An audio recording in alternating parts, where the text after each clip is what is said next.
Hi, everyone. Welcome to our fourth seminar in the Health Terminology and Interoperability Standards seminar series. Today, I'm delighted to be joined by my good friend, Dr. David Hay. My name is Linda Bird, and I'm the instructor for UVic's HIMP 597 course, which is hosting this HTIS seminar. So, welcome, everyone. Before we get started, let's begin with our territory acknowledgement. We would like to acknowledge and respect the Lekwungen, Songhees and Kosepsum Esquimalt peoples on whose territory the university stands, and the Lekwungen and Wasanich peoples whose historical relationships with the land continue to this day. So, as I said, today is the fourth seminar in this seminar series and today's seminar is on HL7 structured data capture. Now, next week, we have the two Debbies and Laura Lee join us from Alberta Health Services. And then after a short break on July 30th, Dan, Desmond, and Charlene will join us from Connected Services, British Columbia, to tell us about the health information standards in BC. Please note that all of these presentations in the series will be recorded and shared on the school's website. Now, if this seminar series interests you, then you may be interested in turning your interest into a qualification by enrolling in the Certificate in Health Terminology and Interoperability Standards. This is a one-year part-time program with 4 graduate level courses, including this one, which are done through weekly online evening classes plus a virtual workshop. This is the only program in Canada that's credited by CHIMA, the Canadian College of Health Information Management, to become a certified terminology standards specialist. So if you haven't already enrolled, then you can enroll for our January entry by October 1st. To find out more, please scan the QR code or visit uvic.ca/hinf and then click on certificate. And so today it is my great pleasure to introduce to you to Dr. David Hay from New Zealand. David graduated from medical school in 1981 and spent a number of years as a primary care clinician. He's always had an interest in technology, and in his spare time, he developed a computer system to manage his own practice. Leaving medical practice in the 1990s to focus on his computer business, he worked with a local laboratory to transfer lab results directly from the lab to the practice software, which was one of the first to do so. This in turn led to an involvement with HL7 International and the local HL7 affiliate. And then as part of his work, he was an active member of the team developing the fire standard and the community around it. He became involved in the education side of the work, giving many presentations and maintaining a blog to cover fire features. He also developed and continues to maintain the ClinFire application suite. David served as a co-chair of the fire management group for almost a decade, and in 2018 he made an HL7 fellow in recognition of his involvement with fire. David works currently on the New Zealand CanShare project as the fire lead and toolsmith, where he maintains the model-based questionnaire designer. Although I'm not sure if that is still accurate, and David can tell us more about that. So with that, I will pass you over to David for his introduction to HL7 structured data capture. Thank you so much for joining us, David. No worries at all. Okay, so let's try this. Oops. Can I continue screen sharing? Yes, That's it. I have I'm stopped going to mine. there, and so is that all working correctly? That is perfect, David. Thank you. Excellent. Okay, well, look, thanks for coming along, guys. And as Linda has said, I'm going to talk a bit about SDC and if time permits, give a bit of a demonstration of the software that we've developed over here in New Zealand. Now, I've got a little bit of a cold, so my throat's a wee bit hoarse. Hopefully that won't get in the way of what we want to talk about. I'm very happy to take questions at any time. So if I say something and you want clarification or just like an expansion, just let me know and let's talk about it. All right, so Linda's kind of really given you this background, so I won't go into it any further.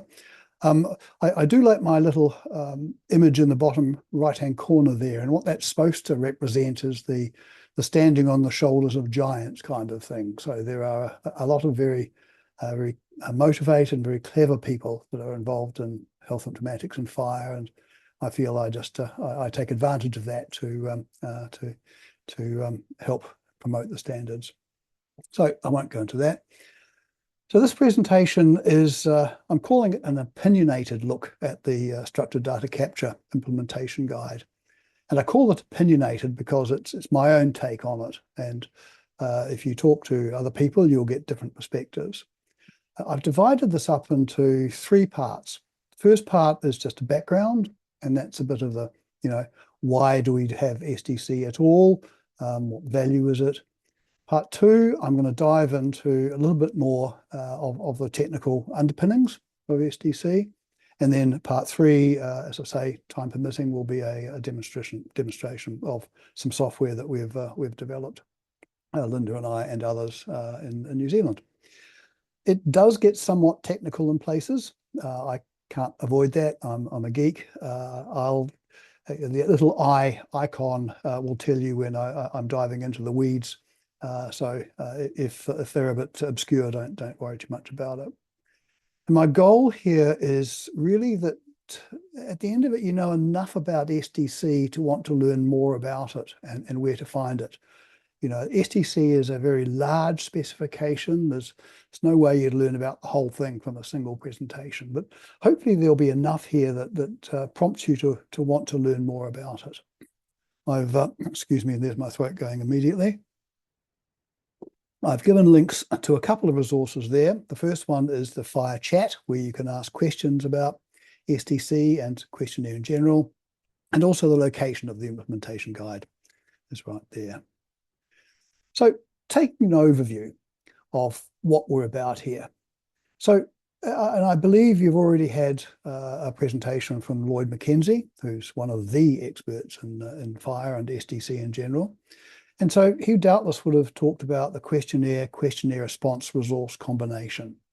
And these two resources, defined in the fire core specification, define the content of a form, and they also define how to represent the answers from a use of that form where somebody has completed the form.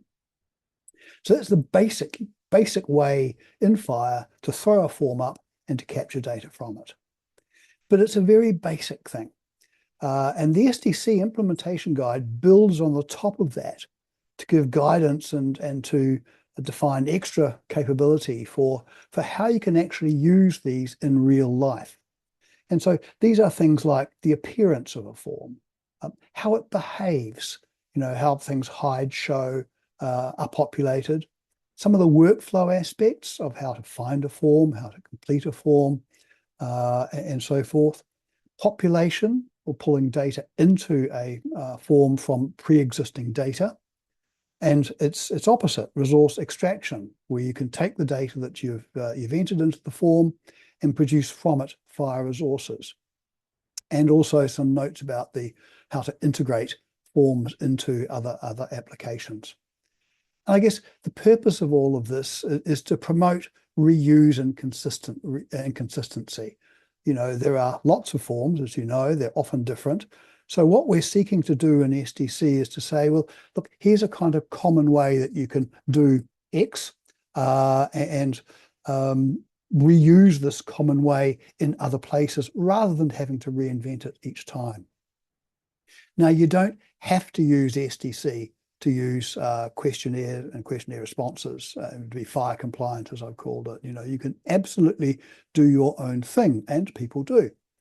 But what it does do is it makes these more comprehensive forms more widely usable and accessible. So if I create a questionnaire using the SDC guidelines, I can be reasonably confident that it will run in a number of different systems. Not necessarily every systems, because again, SDC is a big thing, but it does mean that my forms are going to be more widely used. So we generally recommend that if you're getting into forms, SDC is a good place to start. So, background. Why STC? Really, as you guys will know, being practicing clinicians, forms are ubiquitous. They're all over the place. We've got some common examples of them here, things like an admission form into a hospital, assessments from time to time in a clinic or elsewhere, surgical checklists prior to going under the knife, and there are many others. And there are some examples there, and I actually have borrowed these from Lloyd with his permission, so you may have seen them before. One of the things, as an aside, in the fire community is we are extremely open about what we are doing. So if, for example, you wanted to use this questionnaire elsewhere or share it, please by all means do so. So forms are ubiquitous, but they're represented in different ways for the same sort of thing. So the same data can be captured in multiple different ways depending upon who's actually created the form. And that can lead to confusion or even errors. They don't adapt to data. So if you've entered some information and it's appropriate to get another bit, if you've said that this person is a woman, for example, and you want to capture the last menstrual period, the LMP, a manual form won't do that. It just sits there and you use it or not as you wish. Users often need to re-enter data. A manual form or even some non-STC computerized forms won't pick up existing data requiring people to re-enter them. And of course, you'll be well aware, this is a very, very common problem in healthcare. People having to enter the same information over and over and over again, and not always the same. And then that last point is that when you've collected that data, you can't always reuse it elsewhere. If you've entered a blood pressure, for example, it sits on that form and doesn't go anywhere else. Well, it might be quite nice to pull it out and put it into the EHR. So STC is attempting to address those issues. It's attempting to make forms more usable and more useful. And I will point out that it's an evolving standard, very much like fire itself. We're only just coming to the full normative version this year, in fact. So it will change over time, although the changes are likely to not be too large. And the other point, and I've alluded to this before, it's a very big specification. So systems will only implement parts of it, depending upon what they actually want to do. So here's just a bit of a thought as to some of the things we'd like a form to do. If we had a hospital admission form, well, it'd be great to be able to pre-populate it from the data that we have in our EHR and to send any updates back. And the same thing applies in the pathology report, the so-called synoptic report. And there's an example on the screen there of clinical information in a pathology report. Well, the pathologist isn't going to collect that clinical information that comes hopefully from the referral. So we certainly wouldn't want the pathologist to have to re-enter into their form the data that they were sent on the referral. We would like it to come across automatically. Patient-reported outcomes, well, wouldn't it be nice if they could adapt? So if the patient said, well, look, I'm reporting on mood, well, there are specific questions about mood that you might want to capture. Or if they're reporting on sleep, how well they're doing sleeping, what time do they go to bed, that kind of stuff. And the same thing with drug approval. Depending on the particular drug that you're wanting to get approval for, there are different questions that you might want to ask. And wouldn't it be nice to have, a single form that could do all of that rather than having to create a new form each time? So those are some things that STC seeks to address. Before we go any further, there are some key fire concepts that you should know about. Now, I think you will have covered most of these off previously, and I won't spend time on them. But as I say, these are the ones which are kind of important to be familiar with as you move through STC. The first is resources, of course. That's what fire is all about. And the difference between a type and an instance. And that's where I use the cookie cutter analogy, where the type defines the patient resource, but a patient instance is an actual patient. So that difference between the two is important. IDs, identifiers, and URLs, how we identify a particular resource. It's particularly important in the case of STC because we use URLs as a link between the questionnaire response and the questionnaire, as we'll see. The idea that resources linked together, are referred together in a graph, terminology integration, which I'm sure you will have covered off, the concept of what profiling and implementation guides actually are, how they take the core standard and apply them to specific scenarios and use cases. Extensions, really, really important, particularly in SDC context. This FHIR itself defines just the minimum of what's required, and the extensions mechanism allows us to add the additional stuff that we want to add. And when we were first starting out with FHIR over 10 years ago now, this concept of extensions was, people didn't much like it. They sort of thought, well, if it's got to be an extension, why can't it be in core? But again, that was a deliberate design policy. Operations, how we can hide complex functionality behind a simple interface. And finally, the idea of contained resources. And this is important because in the SDC world, quite commonly you'll find some resources contained inside of another. It's a common thing, for example, to put a value set inside of the questionnaire. So again, these are just, hopefully you're looking at these and thinking, yep, I know all those stuff, or at least I know what they are and where to find out more about them. I particularly want to call out expressions. So an expression is, it's a computable statement. It's actually a data type. So if you go into the FHIR specification, you can look it up. But we use it in the SDC to do a number of things. We use them to retrieve data for pre-population. We use them when we're calculating values as a BMI from the height and weight, for example, to control visibility, to sort of hide and show elements as required, validate input, and many other reasons. And an expression is written in a number of different languages, and there are three of the more common ones that I've called out here. So FHIR is a way of traversing a FHIR resource. As an example I've given there is that if you have a patient resource, then patient.name.given will give you all the given names of that resource. And it's widely used inside of FHIR and SDC because that's how a lot of this computability comes about, how we can reach inside a resource to pick out the specific bit of information that we want. And bear in mind that a questionnaire is another resource, so we can look inside the questionnaire as well. CQL, or clinical quality language, often or originally designed for quality reporting, but it's kind of grown since then. And again, that's another language that we can use when we are creating our statement. And then finally, XFHIR query, where XFHIR query is a mechanism by which we can reach out to a FHIR server to retrieve data.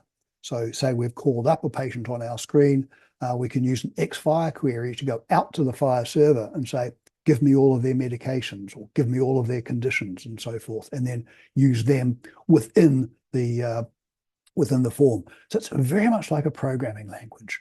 The individual expressions can be used to manipulate and display the information that you've entered and also that you can retrieve from elsewhere. So step back to the basics. Here are the building blocks of questionnaires. And again, I'm sure that Lloyd will have spoken to this. But just calling out the fact that the questionnaire resource is the definition. So that's the one that defines the items that appear on the screen, the text to display. That's where all of the instructions that we've just been talking about, those expressions and all of that sort of stuff sits. It's all inside the questionnaire. And then the questionnaire is then rendered as a form. We'll talk a little bit about how that happens in a second. And then the questionnaire response represents the data that's been entered into that form. So a single questionnaire will have many different questionnaire response instances generated from it. So taking that admission form. So we have our admission form, and then we have a completed form, if you like, as the questionnaire response. And you'll see that little dotted line heading back from the questionnaire response to the questionnaire. So that's every questionnaire response has got a link back to its questionnaire. And that's using that URL mechanism that I referred to earlier on. And that's required because some of the information that we need to do the more complex stuff, like the pre-population and extraction that we'll talk about, that sits in the questionnaire. So therefore, the questionnaire response needs to be able to say, hey, this is the questionnaire that I came from. Here's how to do stuff with me. That's a critical thing. So together those two, basic FHIR, of course, they define how you can capture the structured coded healthcare data. Now, there are a few other building block resources, that I've called them, that are worth calling out and being familiar with. The first one is the value set, probably the one you'll come across most, and I'm sure Linda will have spoken to this. A value set is a set of possible concepts. In STC, we use it for a coded value. So, if we've got ethnicity, it's the set of possible ethnicities. If it's gender, male, female, unknown, other, whatever. And then we have the code system. And the code system resources, it describes a system, hence the name, that defines the concepts, because there's this key separation between FHIR and terminology such as SNOMED, where the terminology defines concepts, FHIR uses and refers to those concepts. And the way that connection occurs, that bridge occurs, is this code system resource. And we actually have a thing called a system, which is a URL that comes out of that. And the code system resource can either just refer to the actual system. So like in the case of SNOMED, there's a URL and we say, well, this particular concept comes from SNOMED, or this one comes from ICD or LOINC or whatever. But we can also use a code system to actually define those concepts, which is particularly useful in bespoke coding systems. Regrettably very common out there, or certainly used to be back in my day, and I'm sure it still is, which actually brings us on to the next one, the concept map. And the concept map is a resource that allows us to map or convert between different code systems. And in particular, if we've defined a bespoke code system, we want to collect data from there into our EHR, well, we don't want to use the bespoke code system because it's kind of meaningless for us. So we would use a concept map to translate from the bespoke system into a known system such as SNOMED. And then there are a couple more resources down there I won't spend a lot of time on. Capability statement is one that's used to unambiguously state what a client needs to interoperate, or what a server can do as part of its interoperate, or what a role needs to be able to do. And the structure definition, we're getting right down in the weeds here. The structure definition resource specifically describes the structure, oddly enough, of a particular resource inside of FHIR. So of those, really the value set is the one that you need to be comfortable with. And I guess the point I'll make here, because it's not always obvious, is that a value set is the list of possible values. When you go into an actual instance, then that instance, that actual patient or that actual condition is the code system. It is not the value set.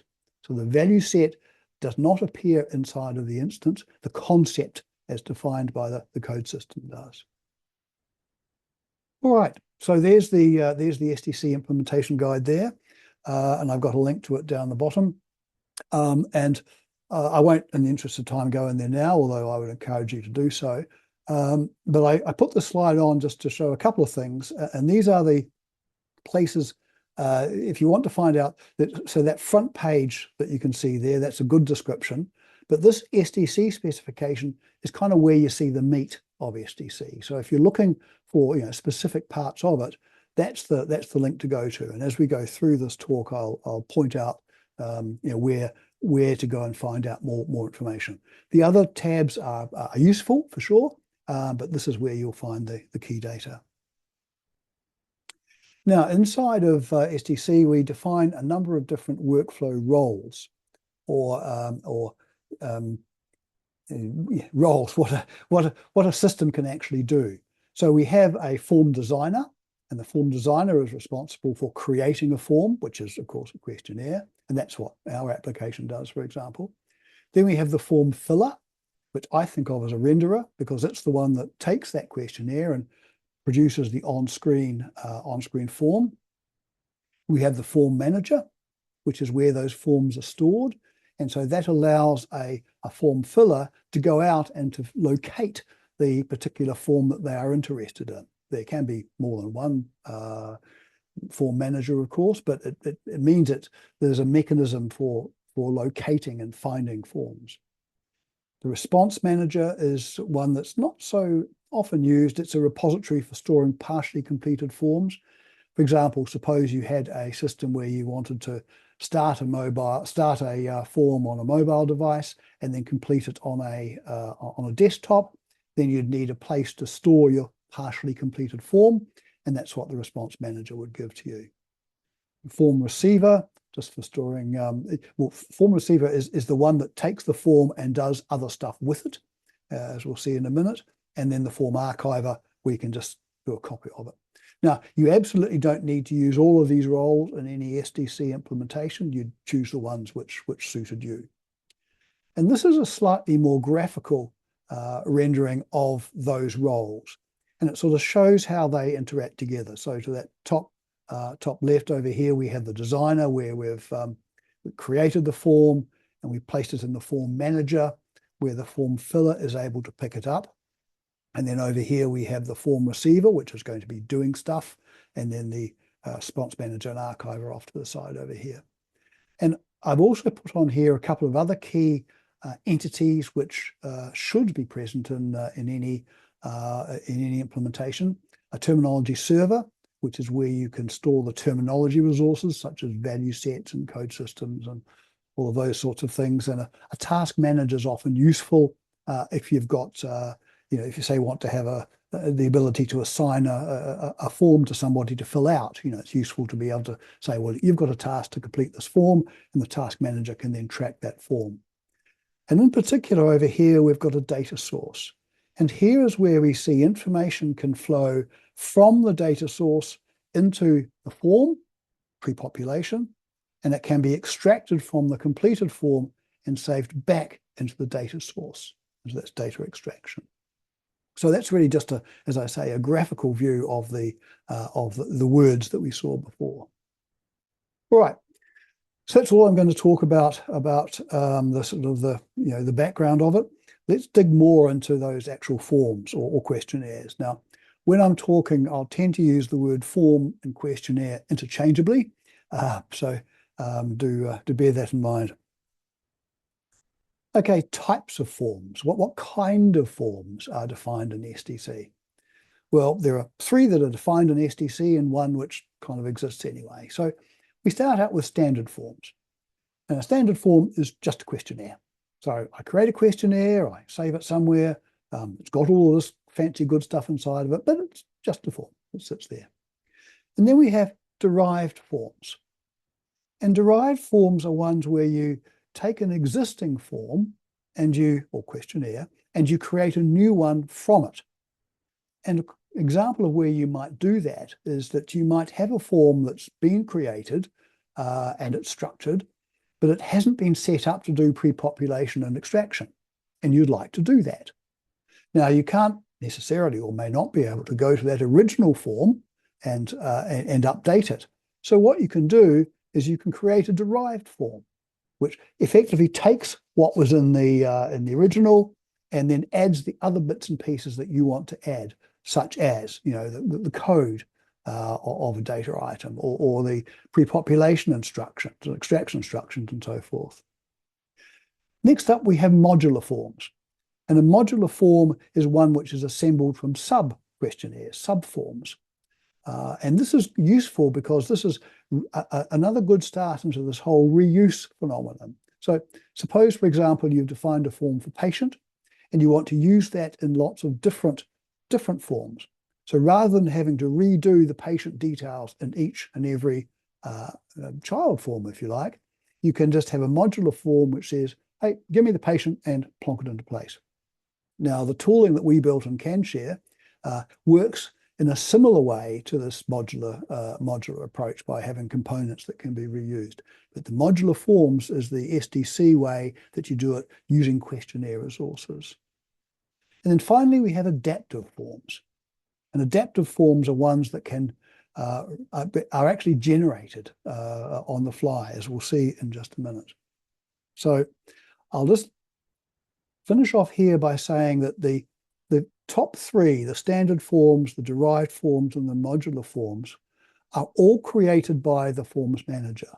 And so by the time they get to the renderer, to the form filler, they are just a single questionnaire.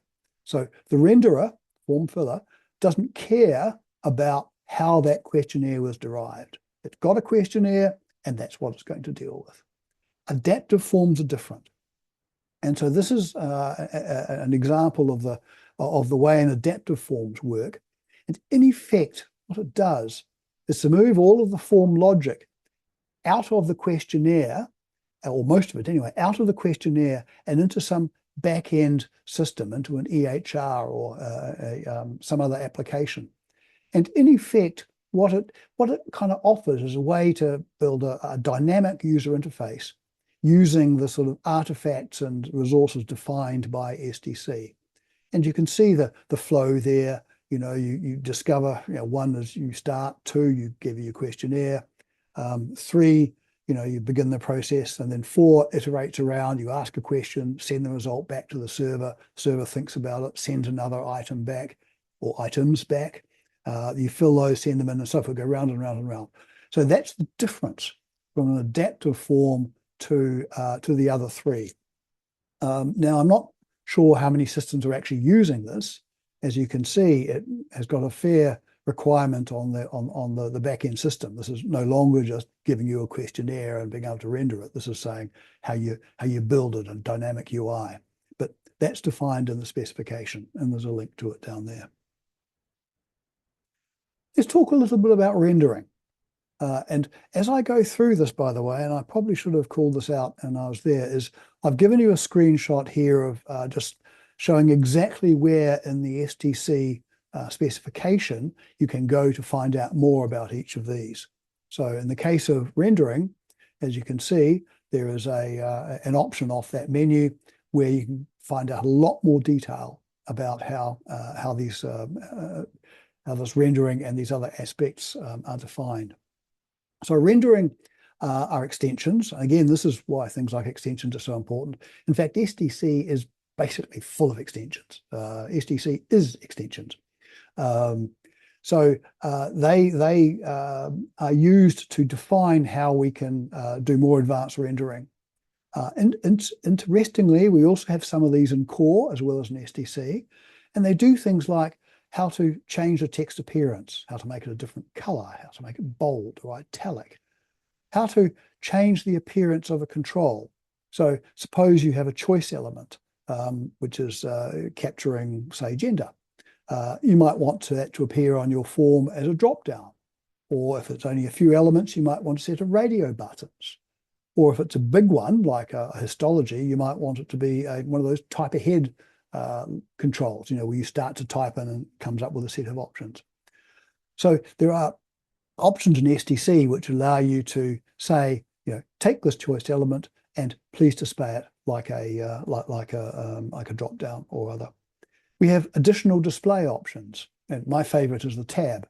So suppose you have a large form, what you can do is divide that up into tabs, and then have each individual tab as a smaller subset of the form, which makes it a lot easier for a user to complete. And there are other options in there as well. Again, the specification will go into those in excruciating detail. Then behavior, the form changing in response to it being used. Now, the core questionnaire does have some aspects of behavior in there. Hide show is the classic one. And so that lets you do things like saying, if the value of this item is X, then show it. If it's Y, then don't. I gave the example earlier on of last menstrual period. So what you could do is you could hide the last menstrual period unless the gender is female. Or if someone says they are a smoker, you might want to show a set of controls saying, well, how much do you smoke? How long have you smoked for, and so forth. So they exist in the core specification. And then SDC adds extra behavioral controls on the top of that lets you get a lot more advanced. It uses expressions, particularly firepath, extensively. which is why it's useful to be familiar with what they can do. And you can see, you'll see various examples in there. So value constraints. So if the patient is a child, for example, the weight range would be different than if the patient was an adult. You might want to change the options available in a choice, again, depending upon what somebody else has already entered, not somebody else, sorry, to what you've already entered on the form. Calculations, the example of the BMI that I gave before.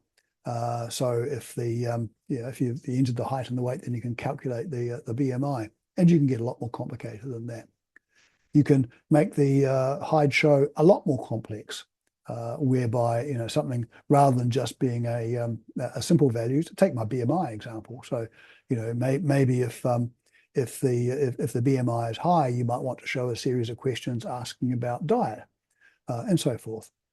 So there's a lot of ways that you can make a form more interactive using these SDC extensions.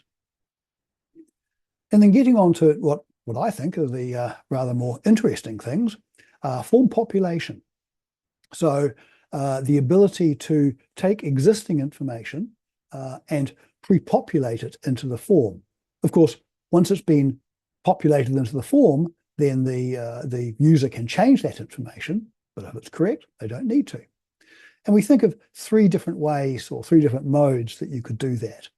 The first is the full population, and that's just where you pull in the patient name. That's it. Patient's names come in, unlikely to change, but that's what it is. Then we have population which influence that choice selection. So for example, you might want to pull into your form a list of the medications for this patient from an EHR, and then ask the patient to indicate which ones they are still taking. Or it might be a list of allergies. And then the third sort of mode there is what we call the answer context. And maybe you're asking, this is filling in an adverse reaction of some sort.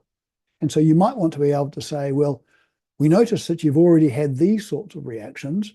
Is this one similar to the one you've already had, or is it completely different? Or maybe you might want to say, well, here's your list of medications. Did this reaction start after any one of them in particular? So those are the sorts of things you can do. And we describe three different mechanisms by which this pre-population can occur: observation, expression, and structure map. We'll take a look at those in a second, but before we do, I just want to talk a little bit about context, form context. So as you've hopefully gathered, quite a lot of the advanced stuff that the SDC describes involves looking at variables, looking at data that you've already got and doing stuff with them, often using FirePath. And so you need to put these extensions somewhere in your questionnaire. Now, as you'll be aware, or hopefully, if not, I'll point it out, is that questionnaires are hierarchical. So they're like a tree. They have a hierarchy. You start out with the top of the form. Maybe it's going to be a request form, and then you have a patient, and the patient has a name, and the name's got a first name, and so forth. You've got that hierarchy going down the tree.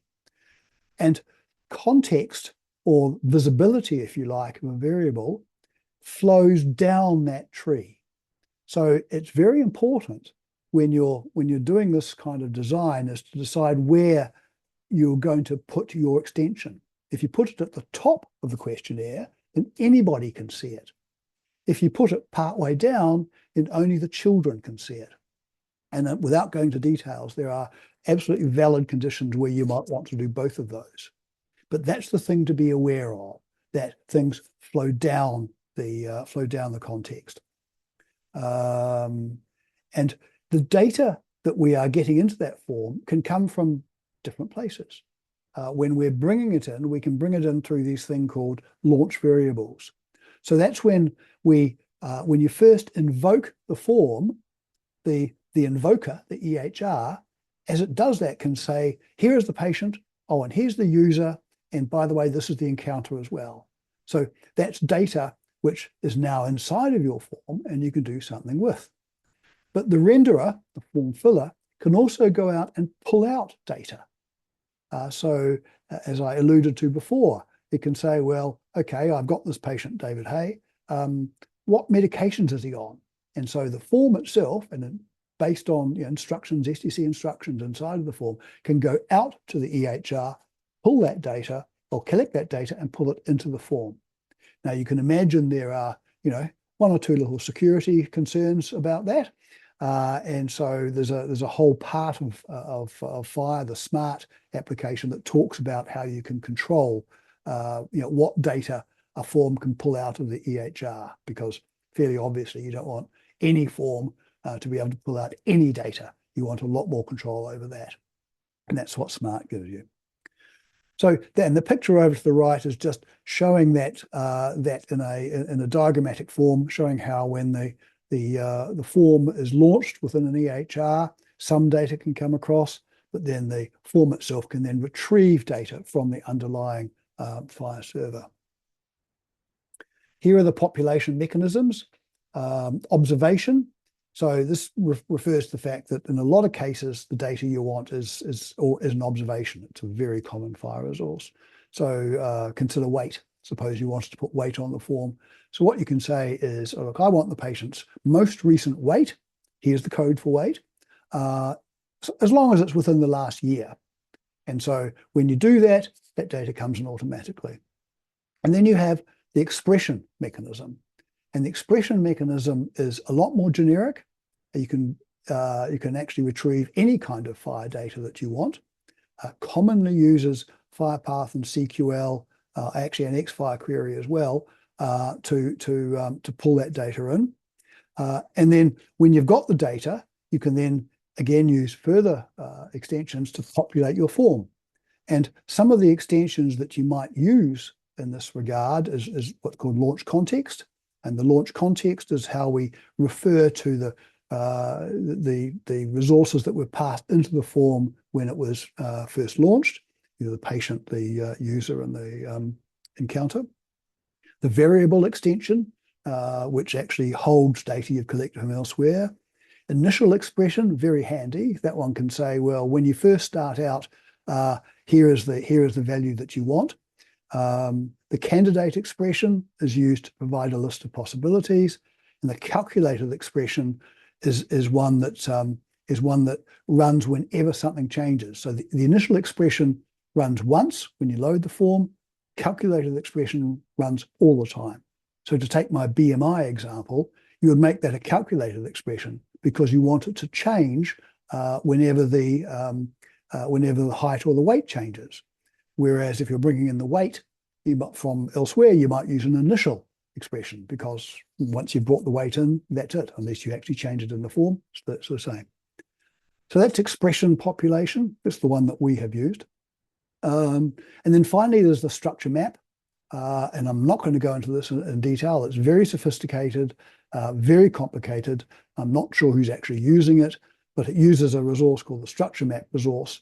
And you can basically do anything you want to. So they exist. But of those, I think you'll find the observation and the expression are the ones most commonly used.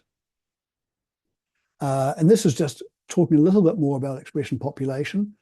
This idea that I've talked about, that expressions provide values, that the data source brings in your variables and your context. I talked about the fact that expressions can be invoked at different times, and there are some caveats there. Again, some of these are the deep techie details. So again, don't sweat the details. It's really the high level concept of what things can do that's more important. And then resource extraction. And resource extraction is a way of creating other resources from your questionnaire response.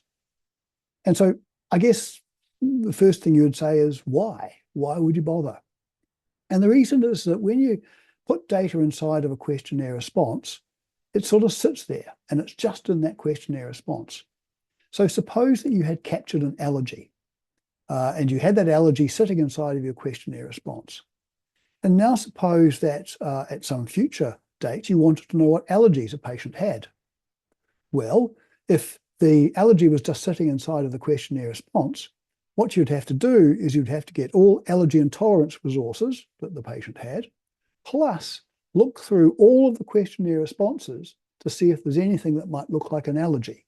Now, as you can imagine, that approach would be both brittle, I mean, how do you know it's an allergy, and very, very time consuming. So it would be a lot smarter at the time of accepting the questionnaire response is to pull out the allergy, because that's the point at which you know it's an allergy, because it's defined as such inside of the questionnaire, and you can then save it as an allergy and tolerance resource. Then it's available for your standard FHIR queries. So extraction is actually a really important part of reuse.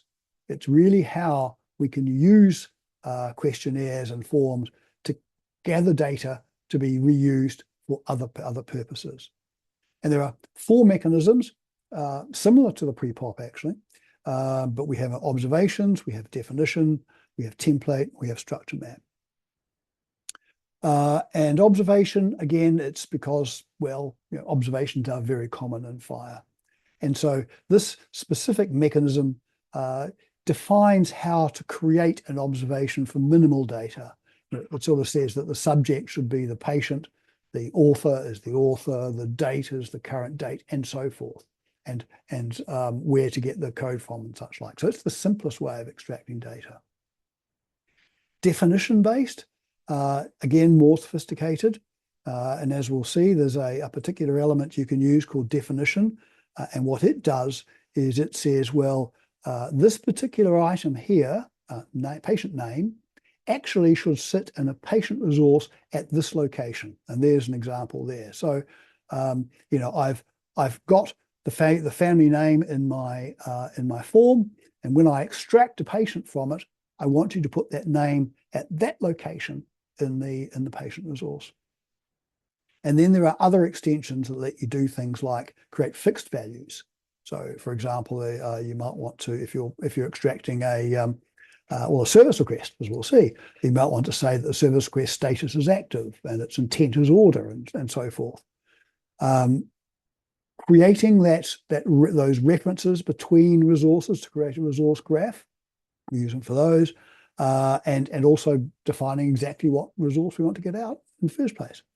So that's definition. We'll see a bit more in a second. Then there is the template. And so what you do is you create like a boilerplate example of the resource that you want to extract, and you put little placeholders in there using FHIR path expressions. And then at the time the extraction occurs, then the extract mechanism will take the template, go into your questionnaire response, pull out the results, plop them into the various placeholders, and that's your template. And then finally, structure maps in there as well. Again, we need to do a lot more with structure map, I think, before we use that in anger, but it's going to be a very powerful way. And I think, right, and in summary, okay, so SDC Structure Capture Implementation Guide describes a standard way to use FHIR resources to create complex interactive forms, to pre-populate them, and to pull data out, promoting consistency and reuse and saving development time. That's just kind of summarizing what I said before. Right, let's go on and do a demonstration. We still have enough time, I think. So this is what we're going to, or I'm going to be showing you. So overall, this is the based on the CanShare work that Linda and I did over the last number of years. So on that left-hand side over here, we have a model-based representation of the form, and then we can take that and we can build a questionnaire. And then using that, we can then take a look at that questionnaire, and then we can extract data and visualize it in different ways. So without further ado, I'm going to go into there. And now, are you still able to see this? Linda, is this showing? Good? Yes. Okay, good. All right. So this is now, I'm running this off of our backup server. So this is live. I'm hoping that the gods of demonstrations will be kind to me. So what we see, I'll go to here. What we see over here is we have a set of what we call data groups. And a data group is a set of items that's similar to that modular forms approach that I talked about. So here, for example, we have a patient. And a patient has got, well, this is New Zealand, that's the National Health Identifier. It's got a name, given name, and so forth. And you can see the hierarchy occurring here. And we have others as well. But also we can see over here that, so if we take that family name, then over here is where we have the instructions to extract. So this is where we can say, well, when you do an extraction, it goes to patient.name.family. And when you're doing a pre-population, it comes from a very similar place. Now this syntax here, so the patient is actually the patient resource that got passed into the form when the form was launched from that launch context business that we were talking about before. And so we've gone through and we've done that with marital status. So here we can say I want to put marital status over there. Date of birth is going to go to birth date. The names don't have to match, as you can see, and so on. And here we have an example of ethnicity. And the ethnicity is actually going to go to an extension. So put the extension there and so forth. Now, here's a good example of a value set. So that's the value set that we have defined for ethnicity. We can take a look at it, and we will then get a list of all of the possible ethnicities that will appear in the form. And then, so that's the patient resource. And then we want to build up a bigger form. We actually want to generate a request form. And so what we do is we create our request data group, and then we plump into it the patient that we have just created. And so that brings across all of that detail, all of that pre-population extraction, all of that stuff comes in. And so, when we're doing our report, we can do exactly the same thing. So this is where we're starting to see that reuse come in. And we have other mechanisms as well, components and things to do that. But that's the principle. Because, when you start to get into extraction such like it can get quite complicated. So what I'll go back into here, is let's take a look at that form. So this is now the form which is being rendered. I'm using a tool, by the way, called Firepath Lab, and I had a link to it on the presentation. It's a really good tool if you get into this. But here you can see is we've taken that tree view and we've rendered a form. And here we see the options for marital status and the options for gender. And if I change the model over here, then it will automatically change the rendering of the form. I don't really have time to show you that now, so you'll just have to take my word for it. So this is creating the model. So we've got a model. That model's got sort of submodels, and we've built the skin request form. And in it, we've also put instructions for pre-population and for extraction. And there are other ones we could do as well that I haven't shown you, and we can call out as we go through. But I mean, here's an example. If I go into here, you'll see how I've actually said that in the context of my skin request, I want the patient to be a collapsible item, and I want it to be open by default. So if I go into here, you'll see we have this little doohickey there, and that lets me hide and show. So here we have an example of where we've used STC to alter the display behavior of something, to put stuff out of the way. Now, what I'm now going to do is I'm now going to take that model, and I'm going to generate a questionnaire out of it, which takes us across into here. So this is now presenting. So I'm now in the viewer. I can put any questionnaire into this viewer if I want to, by the way, not just the ones that we've created ourselves. But you can see we start out with something which looks hauntingly familiar to what we had before. And in fact, it's exactly the same. It's that hierarchical layout. And so you can see that the hierarchy in our model communicated directly with the hierarchy that we want in our form. Change the model, change the form. And so we see various details here, same sorts of things as we saw before. As I go through each of these things, I can see what the marital status is. There are the options for marital status. Now, in our example, we're pulling everything off a terminology server in real time. That's not necessarily the only, well, it is not the only way you can do it. There are advantages and disadvantages. In our case, the big advantage is that if I want to change the form, I just change the terminology server, and then the changes automatically flow to any form which is using it. So again, it just makes maintenance that much easier. All right, so that's just like a review of the form. I can also render it, which is what I will do here. So this is doing the same thing as I did in the designer. I'm now rendering that form, and it works in exactly the same way. It's actually the same application behind the scenes. And so I've got this basic form, and it's got no data in it. So what I'll do is I will invoke the pre-population operation. And what that will do is that will go through my questionnaire derived from the model, and it will perform all the pre-population that it can. So if I click on that, we will see, first off, notice the form is now pre-populated. So I can change it, of course, if I want to. I'll call it Cooper X. And then over on this side over here, and this is just our UI, right? This is just one way of doing it, but you can see how we've been able to pull out the structured data from the questionnaire. This is just from the questionnaire at this point. And if you wanted to, you can look at the questionnaire response. So that's the questionnaire response, which was generated from the questionnaire. And you can look at the actual JSON if you really, really, really wanted to. Well, I'm going to go back to here, and I'll go to here. I'm just going to hide that there, and I'll just add in the specimen. As you can see, it's highly structured, but I'm going to say that we had an arm specimen, and we all actually had two specimens. It came from an arm and it came from a leg, and you can see them down through there. All right, so I've captured data in my form.